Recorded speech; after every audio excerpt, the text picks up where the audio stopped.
de nouveau, bonjour en tout cas à tous ceux qui ne m'ont pas entendu la première fois. Je suis Fabrice Marcella, je dirige le Village by ici à Paris. Comme je vous le disais, c'est notre 31e webinar. Ces webinars, on les a organisés bien sûr avec l'ensemble du réseau des villages. Chacun a contribué avec son écosystème à vous alimenter sur des sujets extrêmement variés au cours de ces 8 semaines. On entame, j'espère, un compte à rebours en tout cas, puisque on croise les doigts en espérant dès lundi prochain pouvoir retrouver une forme d'activité, même si j'imagine qu'elle sera progressive. Néanmoins, ça marque quand même une étape importante dans ce que nous vivons collectivement depuis quelques semaines. Aujourd'hui, le sujet qui vous est proposé est un sujet autour de la négociation et pour ça, j'ai le plaisir d'accueillir Tristan Ebel, qui est l'associé de la société Le Practice, qui est une société de formation par l'entraînement intensif. Il nous en dira un petit peu plus sur ce que veut dire l'entraînement intensif. Sachez que, juste, Tristan est une personne qui a déjà formé plus de 1000 managers au management d'équipe dans tous les secteurs. Je ne vais pas vous les citer, j'ai une longue liste face à moi. Il est également aussi coach en situation difficile, gestion des relations publiques en grand compte, positionnement de leadership, affirmation de soi, négociation conflictuelle. Enfin, ce sont typiquement les thèmes qui nous intéressent plus particulièrement aujourd'hui. Je vous rappelle le thème du jour, c'est comment gérer des négociations avec des clients partenaires en position de force dans un contexte de Covid. En gros, comment je fais quand je suis un petit pousset face à un géant pour essayer de rééquilibrer un petit peu tout ça. À vous la parole, Tristan. Et n'oubliez pas, pour ceux qui nous écoutent, que vous pouvez poser des questions dans l'onglet Q&R et uniquement là, je me ferai fort bien sûr d'être votre porte-parole auprès de Tristan une fois que Tristan aura développé ses propos. À vous, Tristan. Parfait, très bien. Donc, écoutez, bonjour à tous. Donc, je me suis donné 35 minutes de toute façon pour faire l'explication, la présentation. Et puis ensuite, effectivement, on fera question-réponse par rapport à ça. N'hésitez pas, c'est important puisque je pourrais vous donner des conseils par rapport à ça. Déjà, juste pour ancrer le sujet, donc la négociation, ça fait maintenant plus de, je pense, 25 ans que je l'enseigne sur deux grands pôles. Il y en a d'autres, mais on ne les citera pas aujourd'hui. Donc, le grand pôle, le numéro 1, c'est le commerce. Et puis, le deuxième pôle, c'est les achats. Et ce que je disais tout à l'heure à Fabrice, c'est qu'il n'y a pas longtemps, j'ai un de mes clients qui m'a demandé donc, de l'aider à négocier, sachant qu'il est en train de négocier qu'un autre de mes clients. Donc là, je pourrais voir lequel des deux applique le mieux. Bien, donc si on rentre dans le sujet, on va parler maintenant de négociations difficiles. Et avant, souvent, je fais un petit préambule avec le sujet et la définition de la négociation. Et je fais un petit exercice, et du coup, cet exercice, bien sûr, je vais faire moi-même les questions-réponses, mais ça va vous donner un point de vue intéressant. La première des questions que je pose à mes clients, c'est pourquoi les deux parties sont-elles interdépendantes? Ce qui veut dire que dans la définition, on nous parle d'une interdépendance achat-vente. Donc, même si je suis petit, on est bien d'accord que la personne qui est en face de moi, elle discute avec moi. Or, si elle discute avec moi, même si je suis petit, c'est que quelque part, je dois avoir de la valeur. Sinon, bien sûr, je ne serais même pas assis en face d'elle. Donc, maintenant, ce qui est intéressant, c'est que les acheteurs en ont parfaitement conscience. Et quand vous êtes aux achats, vous avez une position de force ou une position dominante. Bien sûr, pas tout le temps, mais souvent. Et quand vous êtes à la vente, vous n'avez pas cette position dominante, ou très rarement. Et c'est amusant de voir que les personnes qui sont au commerce perdent de vue l'idée de l'interdépendance, c'est-à-dire qu'elles considèrent que c'est la décision du client qui va faire la négociation. Or, ce n'est pas la décision du client qui fait la négociation, puisque c'est une co-construction qu'on est censé faire ensemble. En d'autres termes, sans mon accord à moi, même si je suis tout petit, même si je n'existe pas, même s'il y a le Covid ou peu importe, de toute façon, sans mon accord et sans mon avis, il n'y aura pas de deal. Donc, c'est intéressant de s'octroyer ce pouvoir pour toujours rééquilibrer la relation et négocier d'égal à égal. Ça, c'est un des premiers points importants. Le deuxième, la question était sur est-ce qu'on a toujours un rapport de force en négociation? En fait, pas toujours. Le rapport de force, il est lié à un élément technique intéressant qui est la différence d'objectif. Votre contrat fait 100 000 euros, je vais vous dire maintenant, je suis prêt à signer avec vous cet après-midi à 50 000. Vous voyez, si on part sur un point de vue comme celui-là, on va avoir immédiatement un rapport de force. Je vais susciter chez vous immédiatement une réaction. Maintenant, moi, mon risque aux achats, il est très faible. Je peux me permettre ce que je veux. Si en plus, il n'y a pas beaucoup de monde qui achète ce que vous faites aujourd'hui, franchement, je suis le roi du monde. À partir de là, je pourrais même vous dire, je vous l'achète à 30%. Mais on est bien d'accord, ça, c'est ce que je tente de faire pour obtenir quelque chose. Mais vous, de votre côté, vous devez être préparé à ça. vous devez savoir que vu si jamais il y a une différence d'objectif, si jamais on est challengé, si jamais la concurrence fait moins 30, vous allez vous retrouver avec une situation où il y aura une demande à moins 30. Donc, du coup, il faut anticiper ça. Quand je prépare mes clients, pour vous donner un point de vue, les personnes de Microsoft avec qui on a travaillé, on a préparé toutes les attaques clients. Le lendemain, elles ont été négociées. Quand j'ai eu le feedback, c'était exactement ce que le client leur a dit. Donc, on est capable, si on prépare correctement, d'avoir toutes les attaques qui vont se dérouler. Or, si on y est préparé, et après je vous donnerai un point de vue psychologique là-dessus, mais si on est préparé déjà techniquement sur la négociation, le rapport de force, honnêtement, on s'en fout. Mais on sait qu'il va être là, on sait qu'on va le gérer, ce n'est pas le problème. Bien, ensuite, la troisième question, c'est de se dire, il critique la société, la politique d'entreprise, mais il continue à discuter avec nous. Ce qui est intéressant, c'est de considérer que quel que soit le niveau d'attaque qu'il mène sur nous, quel que soit le niveau de pression qu'il tente de mettre sur nous, c'est juste une volonté de discuter. Donc, à partir du moment où vous savez que la pression, finalement, n'est qu'un moyen, puisqu'elle n'est pas une fin en soi, c'est juste un moyen pour obtenir quelque chose, réellement, on y fait face, on défend notre position, et ça veut dire aussi qu'avant, on a préparé le point de rupture. Et ça, je vais vous l'expliquer un peu plus en détail après. En d'autres termes, je dois savoir à quel moment précisément je me lève et je m'en vais. Mais donc, s'il continue à discuter avec moi, c'est que je reconnais là un intérêt. Donc, je n'écoute pas la critique, je reste fixé sur le but étant de trouver un accord avec lui. Bien, ensuite, si là, on prend le cas du commercial qui cherche à prendre plus de pouvoir, mais on peut avoir l'acheteur. Qu'est-ce qu'on sait si la personne cherche à prendre plus de pouvoir? D'abord, se dire que prendre plus de pouvoir, c'est couper la parole, c'est laisser aucun choix, c'est imposer des vues, c'est dire c'est comme ça, puis c'est dire vous n'avez pas d'autre solution, etc. Bien sûr que c'est un passage en force, mais on est bien d'accord qu'on en revient au départ et à ce que je vous disais, si vous ne donnez pas votre accord, il n'y a pas de deal. À partir du moment où il n'y a pas de deal, de toute façon, votre risque, il est à zéro. Donc maintenant, quand quelqu'un cherche à prendre plus de pouvoir, et si jamais on l'acceptait, on passerait 2 heures à se faire taper dessus en bonne et due forme. J'ai vu un client qui m'a dit qu'il était resté 1 heure à se prendre des baffes. Franchement, on n'est pas là pour rester 1 heure à se prendre des baffes. On est là pour discuter, donc il faut être discuté de façon sérieuse. Donc si jamais on voit quelqu'un qui cherche à prendre plus de pouvoir, on est obligé de rééquilibrer notre rapport de force. Ça veut dire que là, il va falloir qu'on trouve le moyen de sortir de là et sortir du piège. Bien. Ensuite, un autre point, c'est qu'est-ce qu'on fait quand la personne s'énerve en négociation. Là, on n'est plus sur le cas tactique de je prends plus de pouvoir sur vous. Là, c'est un truc amusant. Quand il mène une tactique sur nous, par exemple, il joue le bon et le méchant, et finalement, il voit que de toute façon, ça n'a aucun effet sur vous, à ce moment-là, je vous assure que ça a un effet boomerang sur lui, il perd la face et il devient dingue. Donc, en plus, si ça arrive, la deuxième chose intéressante, c'est que même s'il est stupide, même si c'est le roi des crétins, on doit quand même lui sauver la face. Donc, il y a une notion diplomatique dans la négociation qui est super intéressante.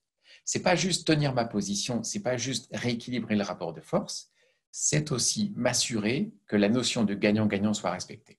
Donc, je vais m'assurer qu'il ne perde pas la face. Donc, je ne lui donnerai pas tort. Donc, je ne rentre pas dans l'émotionnel. Donc, j'arrive à contrôler ça. Et ça, honnêtement, il faut s'entraîner. Et tout à l'heure, disait Fabrice, c'est quoi l'entraînement à la dure? C'est que ça, dans des formations de présentiel, je vais vous le faire travailler une trentaine ou une quarantaine de fois. Ce qui fait que quand vous l'aurez fait 40 fois, normalement, c'est moins inquiétant. Et puis, la dernière des choses, c'est qu'est-ce que l'on fait quand on perçoit trop de tension en négociation? Quelquefois, il faut savoir utiliser le temps. C'est-à-dire à un moment, là aujourd'hui on n'y arrivera pas, c'est du non négociable pour lui, c'est du non négociable pour moi. Donc du coup, il faut juste qu'on se dise, on réfléchit chacun de notre côté, on trouve une solution. Donc il faut intégrer dans la notion de négociation le temps. Et le temps devient un outil de négociation.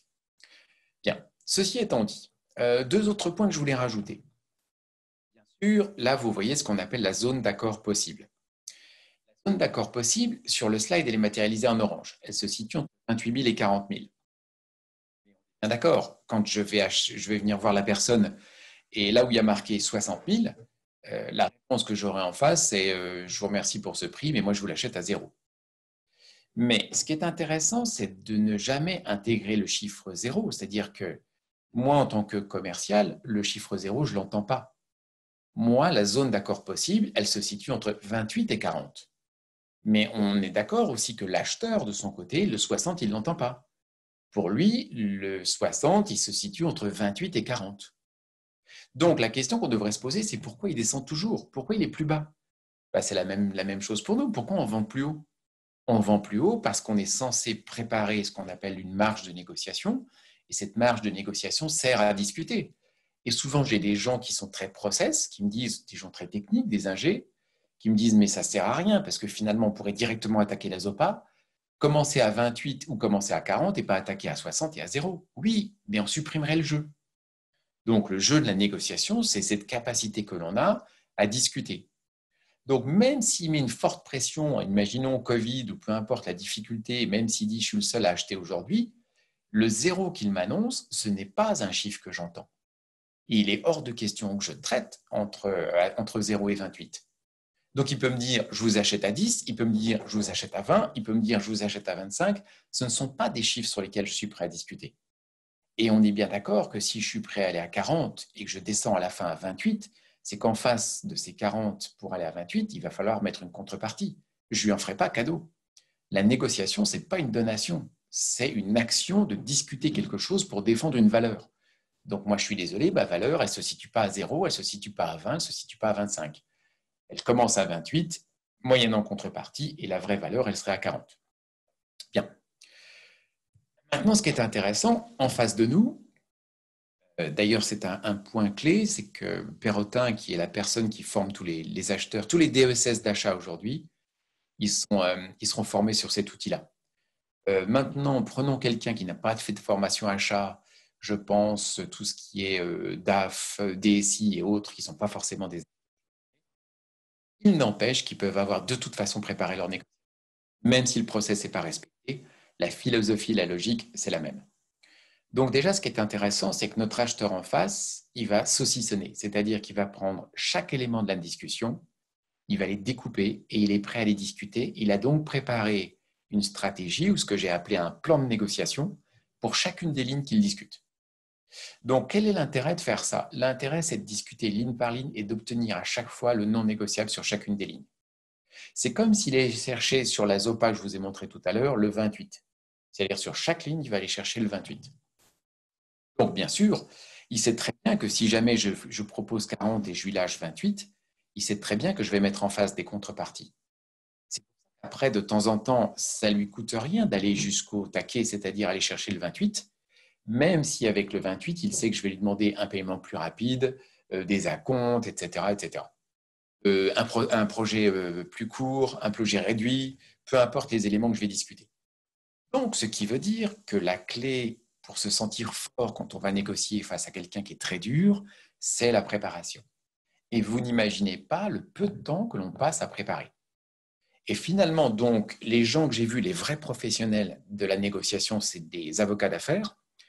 Et quand j'ai vu les dossiers d'avocats d'affaires, la façon dont ils étaient préparés et la finesse d'analyse qu'il y avait dedans, je peux vous assurer que c'est impressionnant. Et je me suis dit, mais pourquoi ils le font?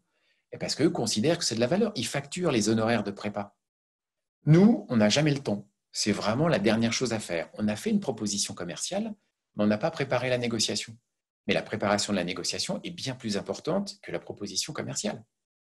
Donc ça voudrait dire qu'on n'a pas anticipé, qu'on ne sait pas en face finalement qui on a. Mais si on sait maintenant qu'on va avoir quelqu'un qui est très challenging, je peux vous assurer qu'on a intérêt à sacrément préparer. Bien. Et rapidement, pour vous donner un peu le process de prépa. Vous avez vu, là, il y a donc une proposition de départ qui est la proposition commerciale. 458 000. En face, à côté, je vous ai mis le plan de négociation de l'acheteur. Donc, ce n'est pas le plan de négociation du commercial, c'est le plan de négociation de l'acheteur. Et là, ce qui est intéressant, c'est que quand je lui propose 458, il va attaquer à 395. Et ça, je l'ai mis en position de bluff. C'est le fameux zéro que je vous ai montré tout à l'heure sur la ZEPA. Là, il y a le zéro. Maintenant, à chaque fois que je commence à discuter, j'ai toujours en face quelqu'un qui va me dire c'est trop cher et il me faut 30% de remise. 30% de remise, c'est la borne zéro de la discussion. Donc, elle ne peut pas être inquiétante, la borne zéro. Je vous raconterai un cas où il n'y a pas de borne zéro. Zéro, on s'en fout. Ce qui nous intéresse, c'est la borne 3. Bien sûr, là, j'ai mis 4 paliers. Mais globalement, on va se retrouver en Europe entre 4 et 5 paliers. Si je vous emmène au Maroc ou en Chine, on va aller jusqu'à 20 paliers, mais ce n'est pas la même chose. Maintenant, chaque palier, on est d'accord que c'est de la valeur. Donc, si mon acheteur il dit 395, il remonte à 400, déjà, il faudrait se poser la question de comment il a fait ses calculs à 400. À 400, il a une offre. À 400, il y a un concurrent qui fait quelque chose qui est à 400. Donc, il sait de toute façon qu'il peut me challenger avec ça parce qu'il y a quelque chose qui existe sur le marché aujourd'hui qui vaut 400 sur un produit qui est similaire au mien. Vous remarquerez qu'à chaque fois que j'essaierai d'argumenter face à l'acheteur, il n'écoutera pas l'argumentaire puisque dans la négociation, on n'est plus dans la phase d'argumentation. On est dans la phase de discussion de quelque chose sur lequel on est déjà d'accord. Donc maintenant, on se met d'accord sur les termes de la discussion, mais le fond, il est déjà validé. Donc il s'en fout que je valorise ma propale. Donc je n'irai pas valoriser. Je vais juste lui dire qu'à 400, de toute façon, je ne sais pas faire. Et ce qui est intéressant, c'est qu'ayant moi-même mes paliers de 458, je vais peut-être aller jusqu'à 440, admettons, et on voit très bien que si je suis en bas à 440 sur mon dernier palier, alors que lui est en 420, on sera sur un point bloquant.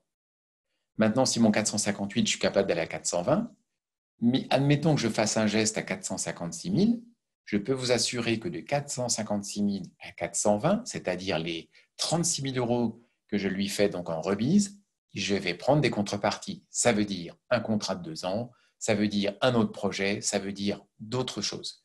Mais s'il n'y a pas de valeur en face, il n'y a pas de discussion. Auquel cas, il faut que vous preniez la décision quand vous préparez votre négociation, à quel moment vous vous levez, vous partez. Pour moi, votre force, elle ne repose que sur la définition de vos non négociables. Bien. Donc, quand il est dans les paliers les discussions, comme vous le voyez ici, il se met un chiffre 2 qui matérialise une position négociable. En dessous, il s'est mis un 1.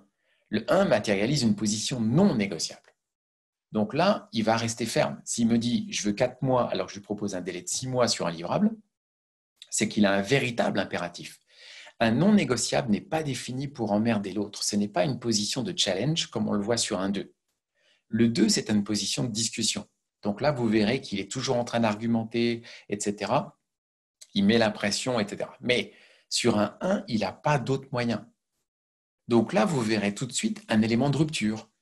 Vous allez avoir quelque part une forme de non-communication en disant c'est comme ça, si c'est pas comme ça, on se lève et on s'en va. Donc ce point de non négociable-là, même quand vous le négociez, vous êtes censé aller le chercher chez l'acheteur.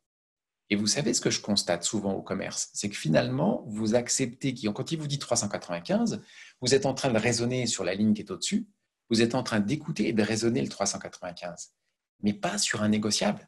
Sur un négociable, on s'en fout de la bande de 395. On sait qu'elle n'est pas atteignable. Maintenant, quand on a un non négociable, là, on va avoir un problème si jamais je ne suis pas capable de donner 4 mois. Mais si j'étais capable de donner 4 mois, dans ce cas-là, j'en ferais un cadeau. Et si je lui offre, d'accord, son délai de 4 mois, ça veut dire que moi, j'ai 2 mois de moins sur la production de mon livrable. 2 mois de moins, ça veut dire 50 jours hommes de plus parce que je vais rajouter du personnel pour faire le projet plus vite. Cette valeur-là, je l'impacterai sur le coût. Donc, ce qui est intéressant, c'est que c'est vraiment des échanges de valeurs correctes. Vous êtes un peu le garant du respect des échanges de valeurs. Donc, on ne fait pas de la donation. Il n'y a pas un cadeau, même s'il y a un cadeau sur un banc en disant « c'est pas grave pour le délai », au moment où il va attaquer le prix, je lui dirais « j'ai déjà fait le délai. Le délai, moi, me coûte à peu près la valeur de 10 000, donc j'ai déjà fait une remise de 10 000. » Et j'utiliserai maintenant mes cadeaux, vous voyez, comme un élément de négociation, mais pas directement. Et le dernier point intéressant, c'est qu'il y a un fameux 3, la dernière ligne que vous voyez, et là, c'est un cadeau. N'oubliez pas, le process que je vous montre, c'est un process d'achat. Donc maintenant, quand vous avez un process d'achat, la personne en face de vous, elle est censée avoir préparé des cadeaux. Donc, elle aura des non négociables de facto parce que c'est lié à son modèle économique et quelquefois sur ses projets, campagnes, marketing, peu importe, de toute façon, elle a le droit à avoir des points qui coincent et la plupart du temps, elle aura des points négociables. Donc, les cadeaux servent à quoi? Les cadeaux, ils servent à faire accepter plus facilement vos non négociables. Donc, les 3, vous voyez, je m'en sers pour faire accepter mes 1. Si par exemple, je lui dis le délai, je ne peux pas le baisser, je dois le laisser à 6 mois, c'est non négociable. Par contre, ce que je peux faire, c'est vous faire cadeau de l'emballage transport. Finalement, l'emballage transport va m'aider à faire accepter, vous voyez, le délai, sachant que sur le délai, je ne pourrais rien faire. Bien. Dernière colonne intéressante, c'est qu'il est censé analyser vos réactions. Donc, quand je forme les acheteurs, je les forme à lire votre tête. Donc, Dès que vous continuez à parler, pour faire simple, quelqu'un qui parle, qui continue à parler, qui continue à argumenter alors qu'il m'a dit qu'il ne pouvait rien faire sur le prix, je sais juste que c'est un bluff. Parce que si réellement c'était une position non négociable, il ne pourrait pas l'argumenter. Donc, du coup, je leur apprends à voir que toute forme de communication et de parole, c'est un négociable. Donc, on continue à challenger, donc on pousse plus fort, donc on met plus d'autorité, donc on rajoute de la force juste pour obtenir ce qu'on veut parce qu'on a vu en face de nous que la porte n'était pas fermée. Le non négociable, physiquement, ça se voit aussi. C'est un sujet que vous ne pouvez pas discuter. Vous n'êtes pas en train d'avoir les yeux dans le vague, en train de réfléchir. Attendez, je vais réfléchir, je vais regarder ce que je peux faire, reprendre ma calculatrice ou tous ces systèmes-là. Non, un non négociable, ça ne se discutera pas. Vous pouvez insister, vous pouvez mettre une tonne de menaces sur moi, je ne bougerai pas, c'est non négociable. Et bien sûr, là où j'ai mes cadeaux, j'argumente. Donc, je vais donner plus mes 3, voyez, par rapport à mes non négociables. Donc, bien sûr, quand je dis oui, mais ça ne vous inquiétez pas, le délai, je peux vous le faire, j'oublie de le valoriser, ce qui est une catastrophe. Ben, finalement, ces choses-là n'ont même plus de valeur aux yeux de l'acheteur.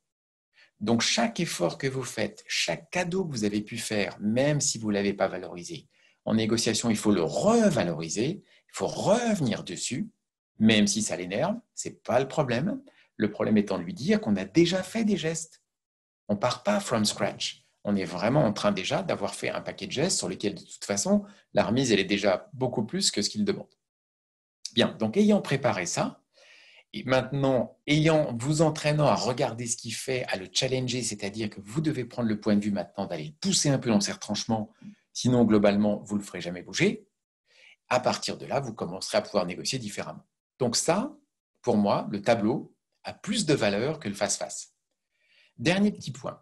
2 petits points que j'ai à vous donner là-dessus avant de vous parler du savoir-être. Donc, quand vous avez fini votre tableau, vous devez vous assurer qu'il est gagnant-gagnant. Ça veut dire, vous voyez, j'ai mis une flèche entre le 1 et les 2, 3. Il faut que les 2, 3 couvrent la valeur du 1. En d'autres termes, si je ne lui fais pas cadeau des 2 mois, et je sais que pour lui, 2 mois, c'est un gain de 20 000, il y a quelque part 2, 3 cadeaux que je vais faire pour 20 000. Donc, je vais avoir un échange, ce qui fait qu'il ne pourra jamais me reprocher de ne pas faire d'efforts, de ne pas être dans la négociation, de ne pas vouloir discuter, de fermer toutes mes portes. Vous voyez ? Donc, à chaque fois quand je prends ce que mes clients font, je challenge chaque équilibre de toutes des lignes. Je vérifie que les 2 ont bien les paliers, qu'il y a bien les contreparties. Je vérifie l'équilibre des 3 et des 1. À partir de là, elle est correcte, je la valide. Et dernier point, je trouve des plans B. Les plans B, c'est une anticipation des points non négociables. Imaginons par exemple, le délai pour vous, c'est 6 mois. Et le délai, pour lui, c'est 6 mois et le délai pour nous, c'est 4 mois. Avec un point bloquant. Un point bloquant, c'est think out of the box. Ça veut dire qu'on devrait brainstormer en se disant qu'est-ce qu'on peut faire.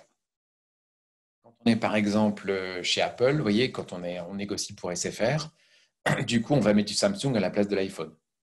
Quand on est chez Renault, on va mettre de la Dacia à la place de Renault. À chaque fois, on va trouver quelque chose qui est une version dégradée du deal. Donc, version dégradée 1, j'enlève le matériel, je passe sur des routeurs Huawei à la place du Cisco. Version 2, j'enlève tout le service. Je ne livre même pas, il vient chercher, il se débrouille, d'accord, il installe, il n'y a pas d'installation, pas de livraison, pas de formation. Et j'enlève de la presta. Et le gain de presta que je fais, d'accord, me permet de couvrir le point bloquant. Ou la troisième, qui est la plus intéressante pour les 2 parties, mais pas toujours facile à faire, c'est de se dire qu'est-ce qu'on peut faire si on fait un contrat de 3 ans ou on passe notre contrat de 3 ans au contrat de 5 ans. Et si j'ai un levier de 5 ans d'engagement de sa part, bien entendu, je peux faire des remises différentes. Mais de toute façon, de son côté, ça serait un effort aussi. Bien. Ça résume la partie prépa. La dernière chose maintenant, c'est de se dire il faut qu'on soit au bon niveau pour ne pas avoir peur de tous les effets, entre guillemets, ou de toutes les astuces ou de toutes les tactiques qu'il pourrait utiliser.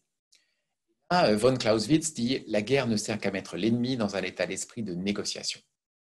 Donc, en d'autres termes, quand je vois quelqu'un qui ne discute pas en face de moi, qui me challenge, désagréable, agressif, méchant, critique, je considère qu'il n'est pas en négociation, il est en guerre. Donc, s'il est en guerre, je me mets en mode guerre. Donc, pour chaque coup que je prends, je rends un coup. Et ce qui est intéressant, c'est que finalement, ça repositionne mon rôle face à lui. Donc, on est bien d'accord que pour faire ça, je n'ai plus aucune crainte de perdre le deal. Si jamais j'introduis la donnée que le deal est obligatoire, je ne peux plus me permettre de le faire. Auquel cas, ça va changer tout le plan de négociation puisqu'il faudra que je cède sur tout ce qu'il me demande. Et en d'autres termes, ça ne s'appelle plus une négociation, ça s'appelle une donation. C'est toujours un choix à faire, mais je ne le conseillerais pas. Bien, donc maintenant, si on compare un peu les notions de leadership qu'on va pouvoir utiliser dans le management, on les applique au commerce, on devrait se dire qu'on a un savoir-être d'ambassadeur. Et ce savoir-être d'ambassadeur va nous aider à pouvoir gérer le rapport de force avec notre client. Et une petite ADN que j'ai construite, qui essentiellement est basée sur l'art de la guerre de Sun Tzu. Dedans, donc, on parle de donner du sens à nos actes. C'est-à-dire que quand je refuse une position, un délai, un prix, peu importe, c'est jamais une mauvaise volonté de ma part.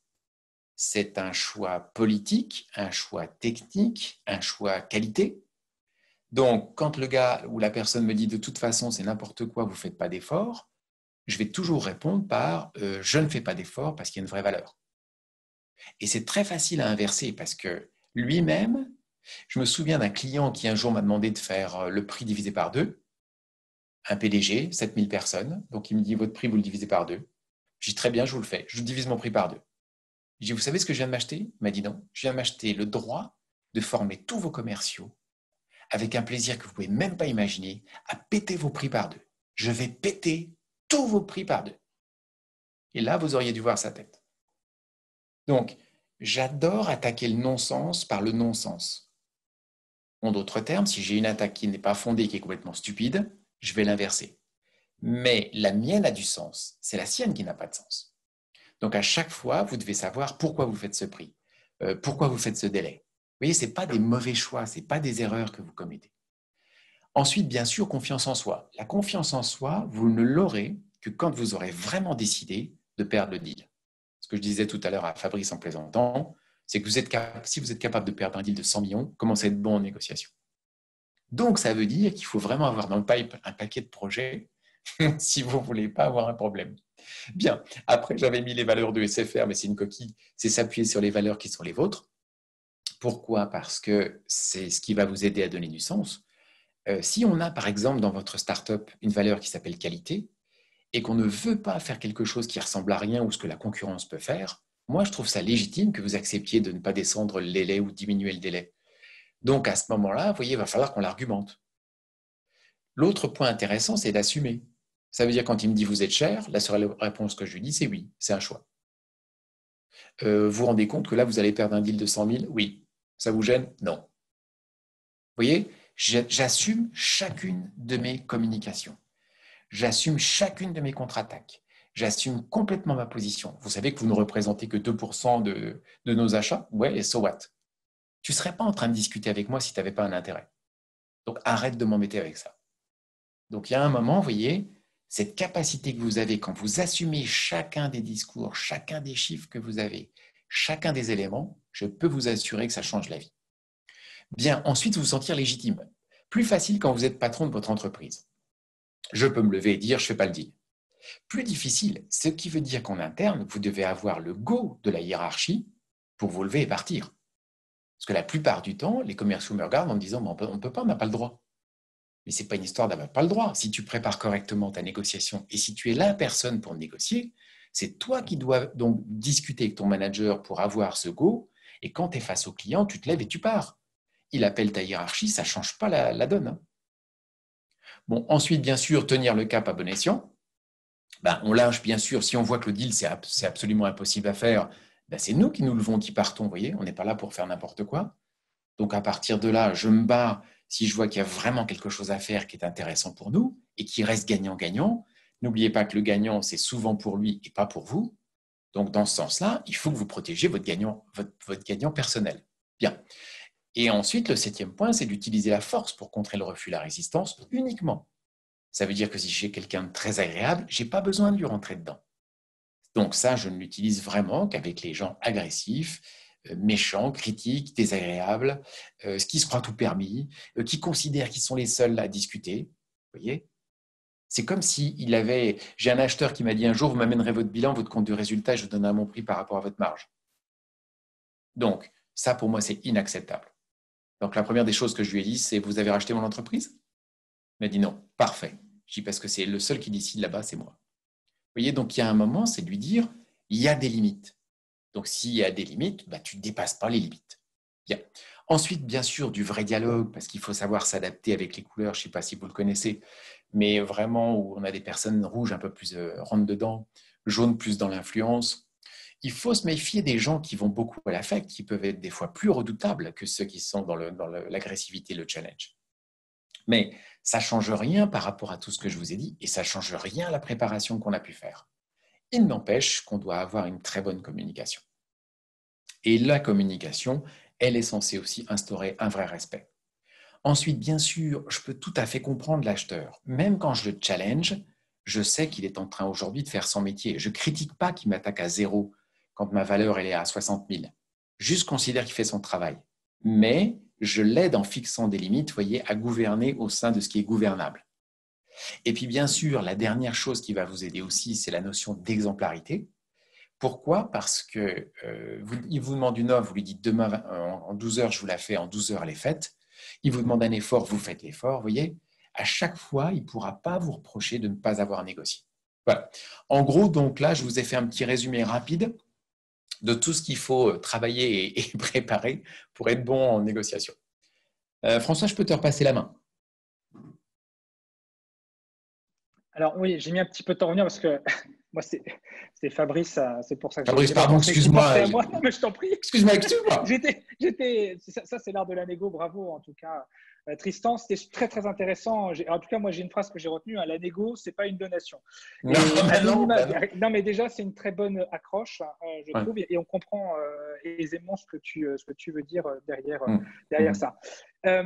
Pour ceux qui ont des questions, c'est le moment, allez-y pour tout savoir sur ces sujets. Déjà, la première question qui a été posée très rapidement dès ta première slide, comment on trouve alors c'est la ZOPA, la zone en tout cas dont tu parlais tout à l'heure, comment elle se définit concrètement, comment comme tu parlais tout à l'heure d'un point zéro, comment ce point zéro se travaille et comment tu définis tout ça. Oui. Quels sont les conseils que tu peux nous donner là-dessus? Oui, alors déjà, la première des choses, c'est qu'on connaît notre prix de revient, on connaît la marge qu'on a à respecter, et ensuite, on va analyser un troisième critère qui est le prix du marché.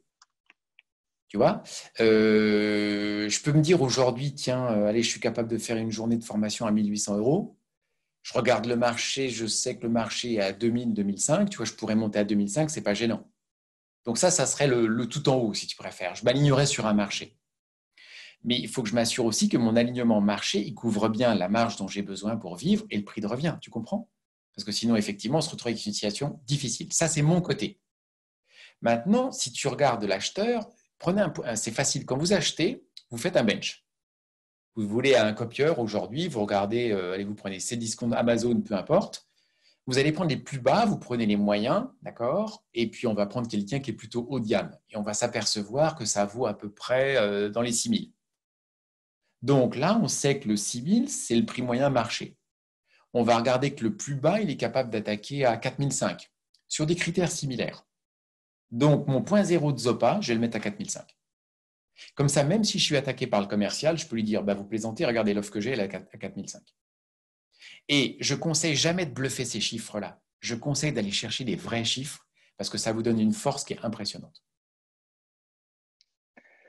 Une autre question de Valentine, qui d'ailleurs te remercie pour tous les conseils que tu as partagés avec nous.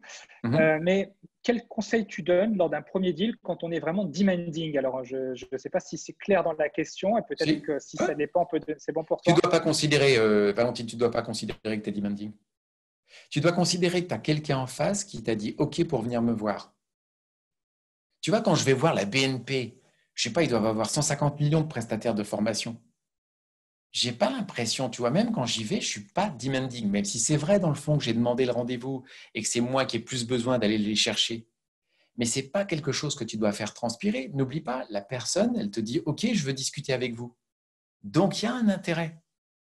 Donc, à partir de là, tu te fixes sur ça. Donc, ce qui m'intéresse plus, ce sur quoi je vais te challenger, c'est quelle est la connaissance que tu as de la valeur de ton produit ou de ton service.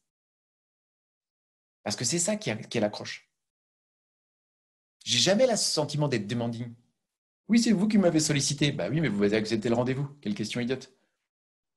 Ou alors vous êtes un dingue. Des fois, je leur parle en belge.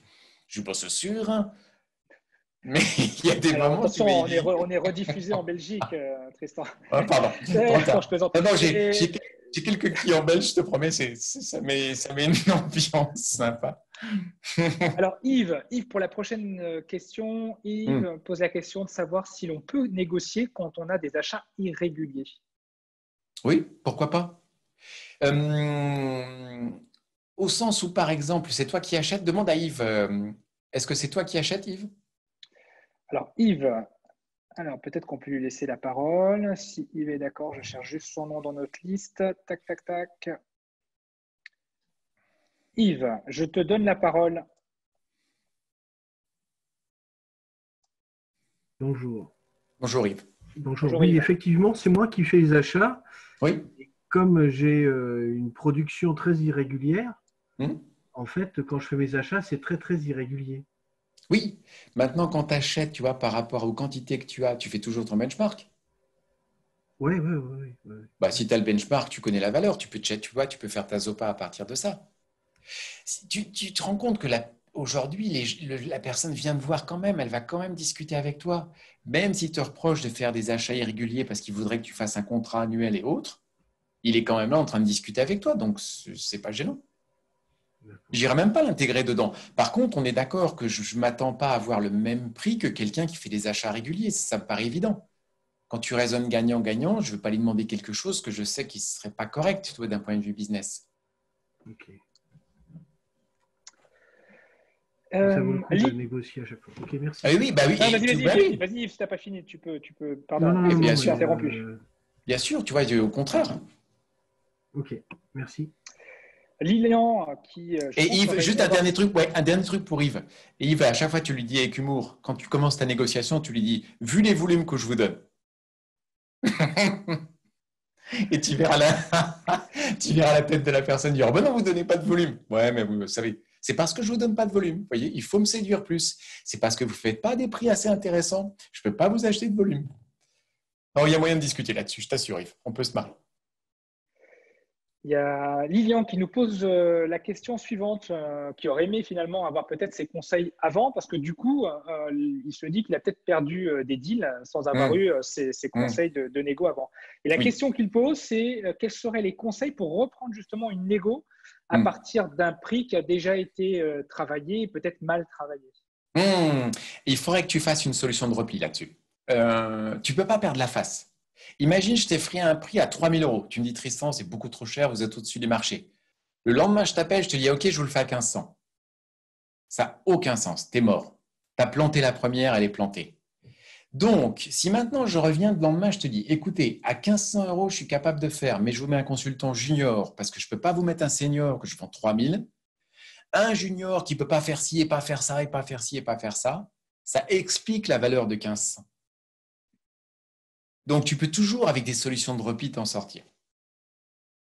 Mais du coup, il faut bien expliquer que on passe de 3 à 1500 en enlevant des choses. 3, ça ne peut pas être égal à 1500. Alors, une autre question, alors je pense qu'on dit Toan, pardonnez-moi en tout cas si je prononce mal, qui pose la question suivante en fait. Quel argument avancer face à un grand groupe qui met en avant une possible dépendance économique vis-à-vis d'une start-up lorsqu'il s'agit d'un trop gros contrat? Ouais, je sais, c'est un problème. Et là, par contre, on a une règle juridique. Ils ne peuvent pas représenter plus de 25% de ton chiffre d'affaires. C'est la loi. Ce qui va très vite finalement quand on est une start-up et qu'on bosse avec un grand Oui, groupe. oui, mais ça veut dire qu'après, il faut couper le contrat. Il faut que tu le deals. Le deuxième chose qu'il faudrait que tu t'associes avec d'autres pour représenter un poids plus lourd et que du coup, les 25%, mais la règle des 25, c'est un non négociable. On ne peut pas aller contre la loi, tu vois, donc ça ne sert à rien de négocier contre la loi. C'est un truc qu'ils ne pourront jamais faire. Donc, soit on split le marché par petits bouts, tu sais, ce qui fait qu'à chaque fois, on est dans le respect des 25. Soit on groupe, tu vois, on mutualise et on fait un groupement de 5-6 personnes, ce qui fait que ça représente beaucoup plus. Et là, de 100 000, tu peux passer à 1,5 million. Mais ça veut dire qu'on est associé avec d'autres. Ça veut dire que tu vas partager le revenu, mais finalement, tu ne ferais pas le business dans tous les cas.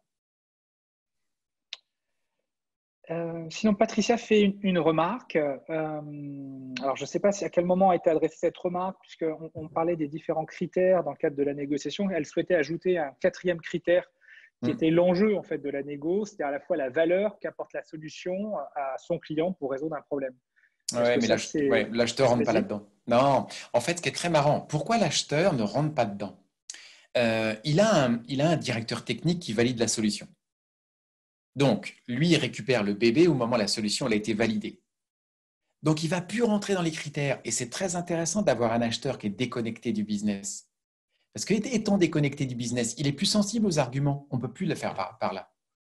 Et du coup, son poids de négociation est beaucoup plus fort parce qu'il peut challenger en disant « Moi, je m'en fous, la technique, elle ne me concerne pas, ça ne m'intéresse pas. » Donc, nous, on a intérêt à faire du lobbying côté technique pour que le directeur technique fasse pression sur les achats. Vous voyez?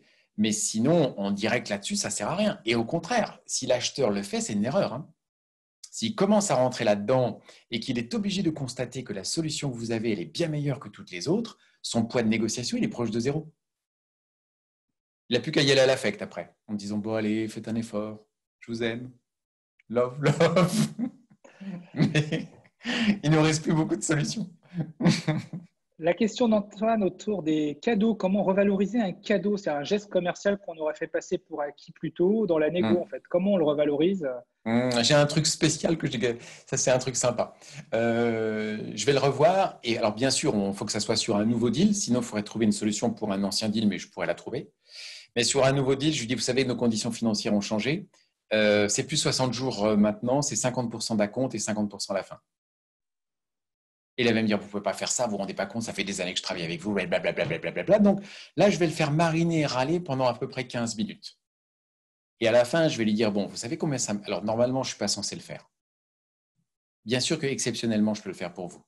Mais je veux que vous considériez que cet effort-là aujourd'hui, par rapport à nous, par rapport à tout ce qu'on a remis en place, ça nous coûte 2,5%. Vous voyez, et je vais remettre ma valeur après. Donc, je suis obligé de faire un faux, entre guillemets, vous voyez, sur un sujet. D'ailleurs, une question qu'on ne s'est pas posée, c'est combien de pourcentage de bluff y a-t-il dans une négociation?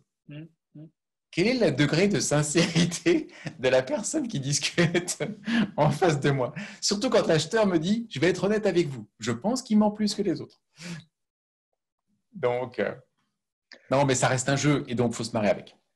Est-ce qu'un commercial est forcément un bon négociateur? Pas forcément, non.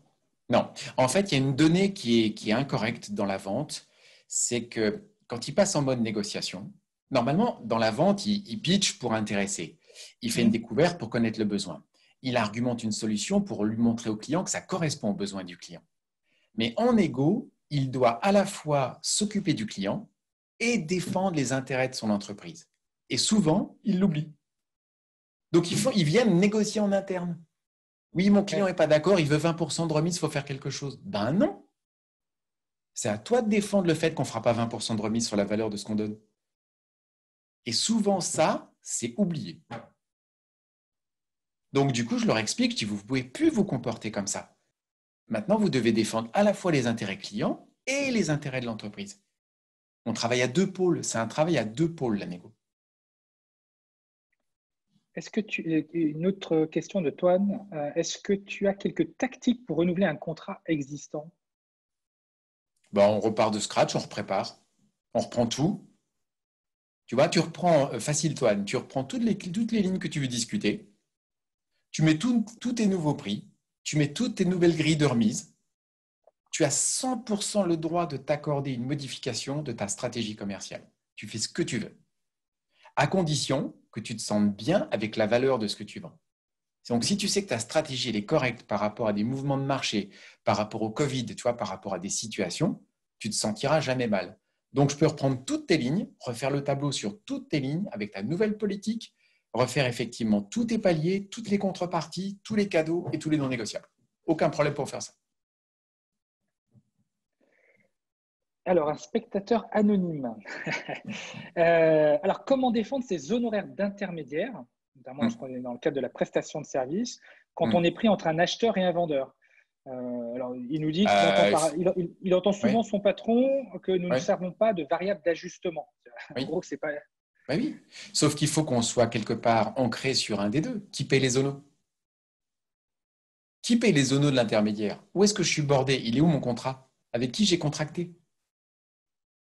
Ça, je l'avais quand j'étais dans l'immobilier. Bah, t'as pas contracté, t'as pas contracté. Le gars, à la fin, il te dit, ah, au fait, on oublie. Il me dit, vous avez un document de ma part? Ben non, pas de document. Donc, je suis désolé, j'ai pas de mandat achat ou j'ai pas de mandat vente. Moi, je les mets pas en relation. Je me borde avant, j'ai un contrat signé pour toute transaction qui sera faite entre Dupont et Durand. Il y a 5% de remise qui me sont reversés. Mais ça, faut le border avant, hein. Surtout pas après, hein. Après, c'est mort, hein. 99% du temps, ils vont l'oublier. C'est la position la plus chiante, mais il faut contracter avant, hein. C'est clair. Et donc, il faut qu'on ait une vraie valeur d'intermédiaire, hein. Ça veut dire que l'apport de ce que j'amène, ça a une valeur, hein. Ça vaut les 5 ou les 10%, hein. J'ai un gars, une personne qui m'a donné un numéro de téléphone, il m'a demandé 30% pour un numéro de téléphone. J'ai dit 5% maximum et j'ai contracté. Mais pas 30, on plaisante ou quoi, 30%. Tristan, qui est aussi appelé Jonathan, parce que tu es avec le compte de Jonathan, mais vous travaillez tous les deux Ah associés oui, dans c'est la même ça. boîte. Hein, juste Lilian te demande si tu as un peu de temps pour le prendre dans un call.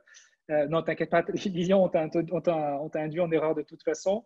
Voilà, si tu peux échanger avec lui de 30 à 45 minutes d'ici jeudi sur un sujet bien précis qu'il aimerait partager Oui, avec toi. bah oui, très bien. Donc, si c'est OK, je ferai la mise en Tu relation. forward. Oui, tu Lilian, fais. Lilian, j'ai Oui. normalement ton mail. Si je Tout dépend combien tu prends dans ta mise en relation, parce que tu n'as pas contracté. Je te mets en relation, voilà. Mais tu es un amour. D'ailleurs, Oui. combien de temps faut-il consacrer? Enfin, comment tu répartis sur 100% le temps nécessaire à la prospection, à la rédaction de la propale et à la Hum, préparation de la négo? Parce qu'effectivement, tu nous sensibilisais tout à l'heure sur attention, hum. la négo, ça se prépare. On n'y va pas Oui, juste oui, avec c'est la clair. propale. Ouais. Comment tu répartis ce temps? Voilà. Écoute, honnêtement, ça dépend de la taille du deal. La plus grosse de négo que je suis en train de... Là, je coach quelqu'un sur de la négo grand compte. On est sur un deal de 76 milliards d'euros. Tu vois, contrat monde. Ouais. On en est à 10 heures de prépa. Et on n'a pas fini, tu comprends? Parce qu'on a préparé, on a eu un premier tour, on a repréparé, on a eu un deuxième retour, on a préparé, tu sais, et on va prendre 8 mois à le négocier. Donc, en gros, là-dessus, qu'est-ce que tu en as à faire de préparer 20 heures? Tu vois, par rapport à la taille du deal, il s'en fout de payer quelqu'un pour l'aider à préparer. Donc, maintenant, tu prends une toute petite négo de copieur, et je vais prendre, allez, 20 minutes pour le préparer. Un deal un peu chiant, on peut prendre jusqu'à 1 heure et demie, tu vois. J'en ai un autre, en tout, on a mis 3 heures. Donc, ça dépend de la technicité de ton deal. Combien de lignes OK. on a à discuter, tu sais? Combien de lignes, marché, connaissance de la concurrence que tu as. Alors maintenant, pour en revenir à ça, tu vois bien que le temps de prospection, c'est toujours le plus lent et le plus chiant. Bon, une fois que tu as fait ta prospection, normalement après, en temps de propal, pour moi, ça représente du 20%, tu sais. Ensuite, tu as du 10% de prépa de ta négo, et puis après, tu as tes closings. Tu as tes relances pour faire tes closings. Mais en gros, il faudrait refaire, tu vois, par rapport à ton temps, en fonction de tes temps, de combien de temps tes gars mettent pour faire une propale, je pourrais dire à peu près quel est le ratio de temps. Ça s'appelle le temps d'activité commerciale, ça, le TAC. C'est très intéressant de savoir la répartition de tes commerciaux et où ils en sont dedans. Mais tu verras que souvent, c'est prospection qui bouffe la bande passante, hein. Ouais, c'est très clair. Voilà, je vois qu'il n'y a plus de questions. Alors, ah, si, bah, elle arrive, elle arrive. Alors, c'est Loïc qui te remercie déjà pour cette présentation. Il a beaucoup appris. Et en fait, la question va s'adresser, c'est moi qui vais pouvoir y répondre, pardon, c'est y aura-t-il une rediffusion disponible? Bien sûr, Bah oui, tous c'est nos cadeau. webinaires sont en replay. Il y a quelques exceptions près, Mmh, mais voilà, la plupart, et celui-ci notamment, sera en replay. mmh, Donc en plus, on aura bien sûr mmh, les slides. Et si certains veulent être mis en relation avec Tristan et Jonathan, mmh, pardon, mmh, je ferai le nécessaire, bien sûr. mmh. Ah, alors, allez, peut-être une des dernières questions. Il y a Christophe qui nous pose la question de savoir si tu peux citer quelques exemples de cadeaux qui ont pu être faits, quelques exemples de cadeaux. Cadeau. Alors, Quelques en exemples cadeau, de tu cadeaux. as, par exemple, si on prend chez Renault, c'est souvent des accessoires. Les GPS dans les voitures. On parle de flotte de voitures, hein. Moi, j'ai ceux qui travaillent que sur les flottes. Et souvent, tu vas te retrouver sur des cadeaux accessoires. Des cadeaux sur des délais de livraison. En disant, allez, on raccourcit, on fait un effort de 10 jours, tu sais, on livre plus vite. Qu'est-ce qu'on a eu comme cadeau globalement? Ah oui, là, on a une pénalité qu'on pourrait appliquer à un client. Là, dans mon gros deal, on a fait cadeau de la pénalité. Ouais. Tu vois, on pourrait la réclamer et on lui dit, allez, on met une croix dessus. Mais c'est un super levier de négo, hein. Donc, cadeau d'une pénalité. Qu'est-ce qu'on a eu d'autre encore? Oui, une personnalisation de carte quand on était chez Gemalto. Tu vois, tu as la carte, tu fais la base et là, tu la customises un peu et ça t'en fait cadeau. Donc, c'est vraiment, si on voulait une définition générique, c'est une amélioration du produit. Tu sais, le petit plus qu'on peut donner au client qui nous coûte quelque part zéro, mais qui a une valeur client, hein. En cette période en cette période de crise, on a souvent beaucoup de mal finalement à faire acheter. Le gratuit marche bien en ce moment, le Hum. payant beaucoup moins bien. Comment en faire un levier de négo a posteriori, post-crise, c'est-à-dire comment rappeler finalement à des clients que l'on a aidés, Bien pour sûr, lesquels on a fait des choses tu valorises. gratuites. Tu lui dis, voilà, là, on va prendre les 6 derniers mois. Les 6 derniers mois, c'est 100 000 cadeaux. D'ailleurs, j'ai pas eu. Et quand tu rentres et tu pousses la porte et tu lui serres la main, tu fais, j'ai pas eu mon remerciement. Ça plaît bien ça. Je le retiens aussi pour nous, hein. Tout ça, j'apprends Mais, énormément de choses aussi pour le village. mais oui, Euh, oui, tu sais que c'est un vrai jeu. Il y a un côté fun dans la négo. Bien sûr, ça se Donc, voit en tout cas. Enfin, en tout cas, mais tu nous oui, donnes plaisir à négocier, tu me donnes envie de mais négocier. oui, Yves nous pose une question oui. je pense que vous êtes nombreux à vous retrouver dans sa question. En gros, on a négocié avec un premier client Hum, et puis ensuite, on va gérer évidemment la négo avec d'autres clients qui connaissent le prix du premier. Et on a oui, sûrement envie de faire un peu mieux quoi, que oui, peut-être la première performance. oui. Comment on gère ça? On va lui dire, j'ai une bonne et une mauvaise nouvelle, vous voulez laquelle? Il va me dire, ah, la bonne. La bonne, c'est que je suis en face de vous et je vais vous faire un prix magnifique. La mauvaise, c'est que vous n'aurez jamais le prix du premier. Vous n'avez pas été le premier. Vous n'avez pas fait le test avec nous. Vous ne nous avez pas Ouais, fait confiance. Je suis désolé. c'est un Alors, bon si vous aviez argument ça. fait tous les efforts, si vous aviez fait tous les efforts du premier, vous auriez le prix du premier. Maintenant, si vous multipliez par 3 votre commande, je vous ferai le prix du premier. Tu vois, c'est… Et là, Clément qui rebondit aussi Oui. sur la problématique du prix et de ce contexte de Covid, c'est comment éviter finalement de tomber dans le piège de la réduction du prix, Hum. ce qui est souvent demandé par certains clients, qui est souvent demandé par des clients post-Covid, qui pourrait être Oui, demandé par nos clients oui, post-Covid. oui. Oui, post-Covid, tu sais aussi, on se dit, il faut qu'on raisonne gagnant-gagnant. On a deux choix. Choix numéro un, je me dis, mes clients, ils ont un peu souffert aussi. Et tu vois, je contribue à l'effort de guerre. Et du coup, je me prévois un petit cadeau, tu sais, dedans, ça leur fera plaisir, que je peux appeler cadeau Covid. Maintenant, si j'ai déjà fait le cadeau avant, il est hors de question que je fasse des cadeaux, tu vois. Hmm. Donc, je pourrais leur dire, oui, ce que vous me demandez, c'est naturel, c'est normal, je le respecte, sauf que j'ai déjà fait ça dans le passé. Donc maintenant, il faut faire redémarrer le business, parce que si vous, de votre côté, vous ne faites pas redémarrer le business, l'économie ne va pas aller loin. Donc l'effort de guerre, il est chez vous. C'est une bonne Hmm. nouvelle. En tout cas, c'est la dernière question que j'avais de poser dans l'onglet dédié à cela.